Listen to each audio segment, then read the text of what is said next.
नमस्ते सदावत मातृभूमि में ऑनरेबल सुप्रीम कोर्ट में बंगाल के एक कोर्ट की प्रोसीडिंग को लेकर सुनवाई चल रही थी।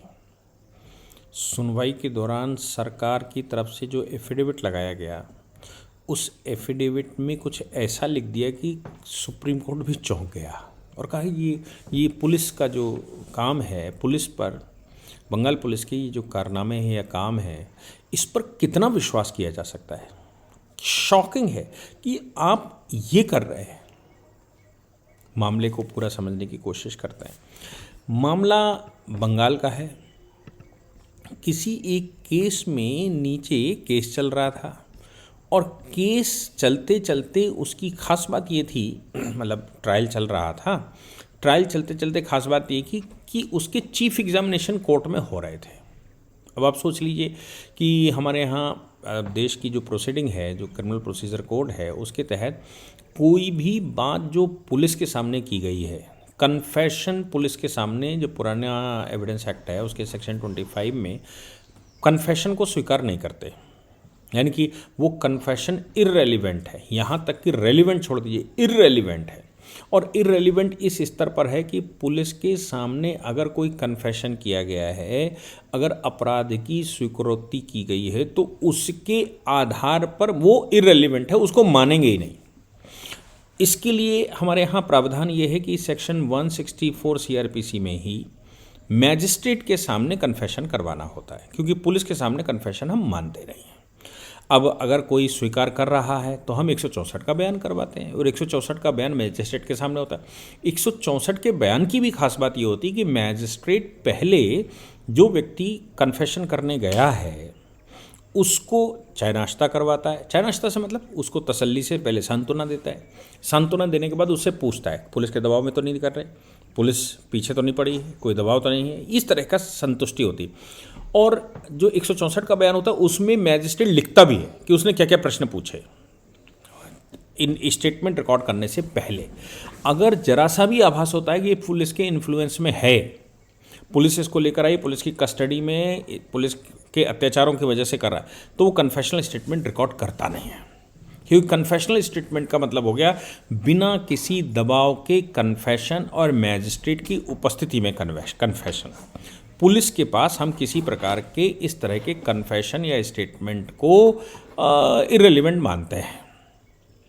हाँ, ये ज़रूर है कि बेल जब आप मांगने जाते हैं और जिस समय पुलिस इन्वेस्टिगेशन कर रही होती है या चार्जशीट केवल सबमिट की गई है और अभी तक ट्रायल शुरू नहीं हुआ है, तो ऐसी परिस्थिति में बेल अगर आप मांगने जाते हैं तो फिर पुलिस की चार्जशीट ही सामने होती है या फिर पुलिस की सीडी सामने होती है, केस डायरी सामने होती है। तो पुलिस की केस डायरी या पुलिस की चार्जशीट सामने होती है, फिर उसमें जो बयान होते हैं वही बयानों के आधार पर प्री ट्रायल यानी कि ट्रायल से पहले की बेल की सुनवाई होती है। लेकिन अगर केस कोर्ट ने कॉग्निजेंस ले लिया है, कॉग्निजेंस लेने के बाद कोर्ट में भेज दिया गया है, कमिट टू द कोर्ट कर दिया गया है जिस कोर्ट में ट्रायल चलना है, तो ट्रायल कोर्ट ने उस पर इशू फ्रेम कर दिए हैं। इशू फ्रेम करने के बाद उसने एग्जामिनेशन शुरू कर दिया है।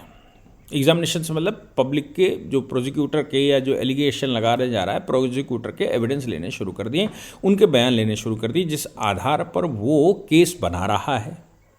तो वो जो बयान पुलिस के सामने हुए हैं वो सारे बयान ट्रायल कोर्ट के सामने होंगे और ट्रायल कोर्ट उनमें जो एग्जामिनेशन का प्रोसेस है एविडेंस एक्ट में, उसमें पहले चीफ एग्जामिनेशन होगा और फिर सामने वाली पार्टी को क्रॉस एग्जामिनेशन करने का अवसर देंगे।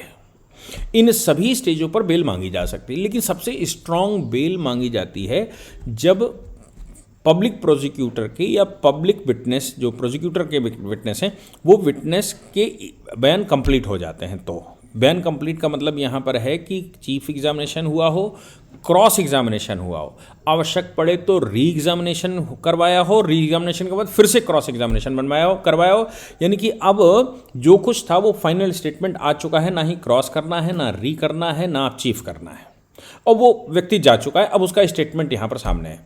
तो उसके बाद सबसे सूटेबल रहता है कि आप बेल मांगिए उन स्टेटमेंटों के आधार पर।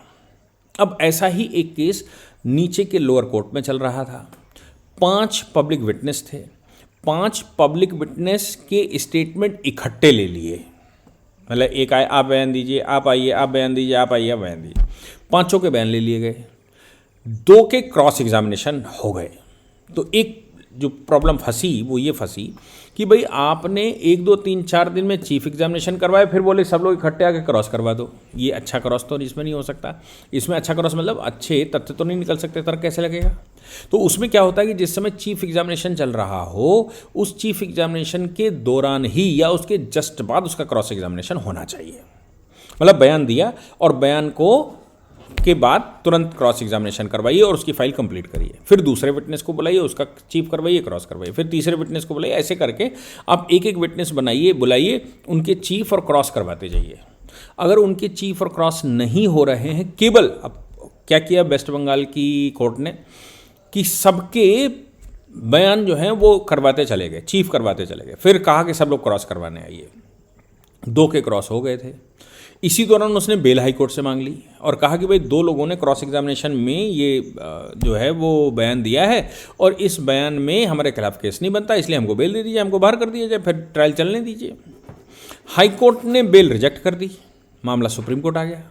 सुप्रीम कोर्ट के सामने जो मतलब जो बेल मांगी गई तो सरकार कोर्ट ने नोटिस कर दिया।